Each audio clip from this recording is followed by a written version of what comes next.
આણંદ બાળકી પર rape with મર્ડરની ઘટના। બાળકીની માતા 5 મિનિટ દૂર ગઈ અને નરાધમ ઉઠાવી ગયો। બાળકીની માતાએ સરકાર પાસે મદદની આશા વ્યક્ત કરી। પોલીસ બાળકીના માતા પિતાને અન્ય સ્થળે લઈ ગઈ છે।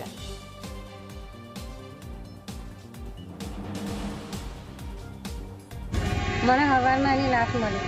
અમે રાતે બહુ હોતી પણ અમને મળી નથી અમારી દીકરી। અમે આનંદ જઈને કમ્પ્લેન બી લખાઈ એ સાહેબ ભણ બી આવ્યા હતા પણ છતાંય દીકરી મારી મળી નથી।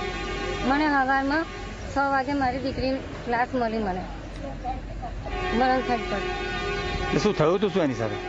મારી દીકરીની ઇજ્જત લૂંટીને નાખી દીધેલી ટ્રેનની અંદર, રેલવે પાટા પર। હા। તમે શું અપેક્ષા શું રાખો સરકાર પાસે? અપેક્ષા તો હું તો ગરીબ છું, એ હાલશે એ લે, એ એમની ઈચ્છા છે। તમે અહીંયા શું કામ શું કરો છો?